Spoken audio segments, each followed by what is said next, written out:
চাকরিহারা শিক্ষক সুমন বিশ্বাসকে পুলিশ ধরল সপ্তগ্রাম স্টেশন থেকে। অভিযোগ, আন্দোলন আটকানোর চেষ্টা। আজ দুপুরে এসএসসি অফিস অভিযানে যোগ দিতে কলকাতা যাওয়ার কথা ছিল চাকরিহারা শিক্ষক সুমন বিশ্বাসের। তবে তার আগেই পুলিশ তাকে আটক করেছে বলে অভিযোগ উঠেছে। বেথুয়াডহরি ম্যাচপোতা হাই স্কুলের নবম দশম শ্রেণীর জীবন বিজ্ঞানের শিক্ষক ছিলেন সুমন বিশ্বাস। 2016 সালের বাতিল হওয়া প্যানেলের কারণে চাকরি হারান তিনি। সেই থেকেই তিনি রাজ্য সরকারের বিরুদ্ধে লাগাতার আন্দোলনের সামনে সারির মুখ হয়ে ওঠেন। রবিবার রাত তিনি কাটিয়েছিলেন সপ্তগ্রামে এক বন্ধুর বাড়িতে। সেখান থেকেই সোমবার সকালে কলকাতা যাওয়ার পরিকল্পনা ছিল তার। জানা গিয়েছে, বাড়ি থেকে বেরিয়ে সপ্তগ্রাম স্টেশনের পথে তিনি খবর পান তার কানাগড়ের বাড়িতে পুলিশ তল্লাশি চালিয়েছে। এই ঘটনার প্রতিবাদে সোমবার সকালে ফেসবুক লাইভে এসে সরব হন সুমন। ঠিক এরপরেই সপ্তগ্রাম স্টেশন থেকে তাকে পুলিশ আটক করে নিয়ে যায় বলে অভিযোগ। ঘটনায় চাকরিহারা শিক্ষকদের আন্দোলনকে ঘিরে নতুন করে উত্তেজনা ছড়িয়েছে। পুলিশের ভূমিকা নিয়ে প্রশ্ন তুলছেন আন্দোলনকারীরা। ব্যুরো রিপোর্ট, আমার বাংলা নিউজ।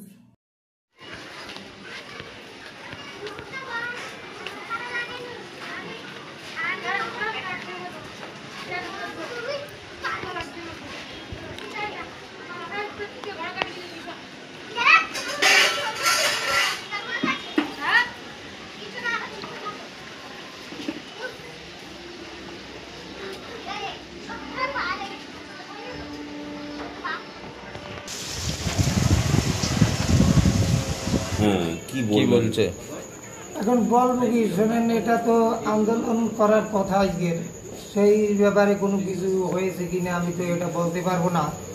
হ্যাঁ, দেখলাম সকালবেলা পুলিশ এসে উপস্থিত, হ্যাঁ, দরজা খুলে সব কিছু সব জায়গায় তল্লাশি করা হয়েছে। আর না পেয়ে তারপর তো এখানে বসেছিল ঘন্টা খানেক, এই তো একটু আগে এখান থেকে গেল। এখন কোনখানে আছে জানি না। রাত থেকে বসছিল নাকি পুলিশ? না, সেটা না, রাত থেকে না, আমাদের ওই কত 6টা বা তার আগে কলিং বেলে চাপ দিয়েছে, তখন আমি খুলেছি, খুলে দেখি ওনাদের বলে দরজা খুলুন, এইটুকুই। হ্যাঁ, তারপর সব জায়গায় তল্লাশি করে দেখলো সারা জায়গায়। তারপর এখানে বসা ছিল, তারপরে ওখানে সামনে ওনার দাঁড়ানো ছিল, এই অবস্থা। তল্লাশি ছিল, আপনার কাছে ওয়ারেন্ট ছিল? যে না, সেটা আমরা জিজ্ঞাসা করিনি।